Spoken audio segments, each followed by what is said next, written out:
So as everybody knows, we had the VP debate last night, and it was abysmal. Like I said, I was expecting it to be boring, but it was actually much worse than that. So first, let's listen to Mike Pence's opening statement here, because it angered me. First off, thank you, Elaine, and thank you to Norwood University for their wonderful hospitality. The Commission on Presidential Debates is deeply humbling for me to be here. To be surrounded by my wonderful family, and Senator Kaine, it's an honor to be here with you as well.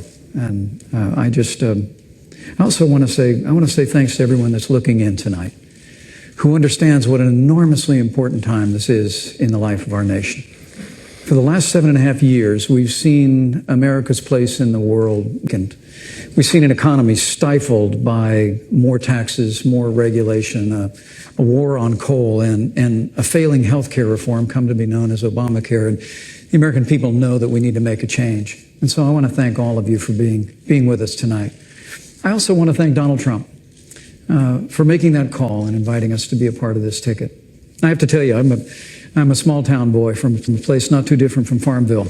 I grew up with a cornfield in my backyard. My grandfather had immigrated to this country when he was about my son's age. My mom and dad built everything that matters in a small town in southern Indiana. They built a family and a good name and a business, and they raised a family. Stop. Let me tell you guys something. I was a small town boy. I had a cornfield in my backyard. I had to beat off to a thought of my teacher because I couldn't find a Playboy magazine, because even that was out of reach for me, never mind the internet. That wasn't a thing when I was growing up. Dude, stop with your folksy, I'm one of you, I'm one of the regular folks.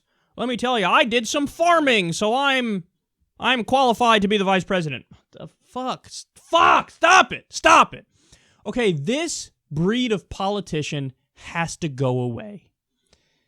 Now, look, for Trump's situation, it's almost unique because he's so not that maybe the idea was to counterbalance the ticket with a little bit of that, sprinkle in the classic politician. But look, let me tell you something, man. Millennials are not interested in that shit. The future is not interested in that shit. Take your goofy-ass stories about growing up on a farm and having a cornfield and, Mama cooking porridge in the morning while Skippy the dog waits for a belly rub. Shut the fuck up! That's got nothing to do with anything.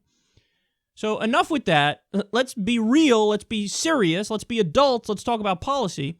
And to the extent he did talk about policy, of course, it was a fucking dumpster fire. Under this economy, President Obama, more taxes, more regulation, a war on coal. Okay. He mentioned the war on coal at least 4 times during the night. You would think he would reel in the pandering when it's going to get you a net total of 16 votes. But no, he's war on coal. Hey, dipshit, that's going away like the horse and buggy went away.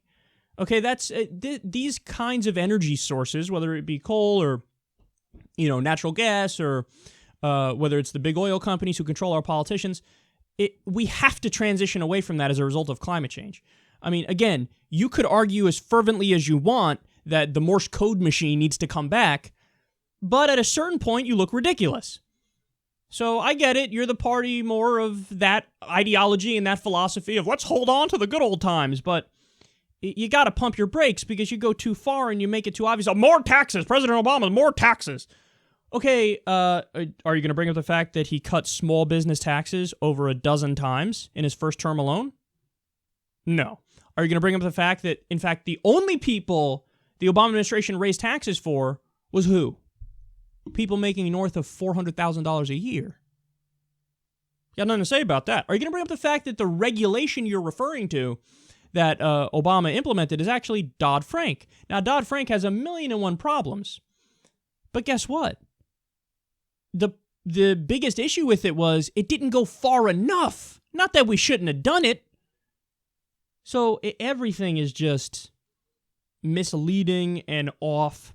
And as a final point here, because this shows you the fakeness of the kind of guy he is, instead of skipping over the part where he mentions the university, he said, I want to thank everybody here from Norwood University.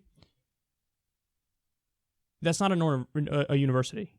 You made that up. That doesn't exist. You're at Longwood University. He just said Norwood. He's like, fuck it. Yeah, I don't know the name. I'll just go with Norwood. YOLO, bitch. I'm happy to be here at Norwood University. This isn't Norwood. Don't give a shit. Anyway, as I was saying. What are you talking about? Norwood University? That's not a thing. He made it up. He forgot the name, made it up mid-speech because, he needs to come across as the folksy guy who knows what you're saying, who knows what you feel. And let me tell you something about the cornfield in my backyard when I was a kid. Do you know how somebody keeps it real in that situation? You just don't mention the university. I'm happy to be here in name the state. Nope, couldn't do it. And that also goes to show you, because I watched it, I had no clue live that wasn't the university they were at. I had no clue. It was later on when the fact checkers were like, what the fuck, that I learned about it. But that goes to show you how smooth of a liar Mike Pence actually is.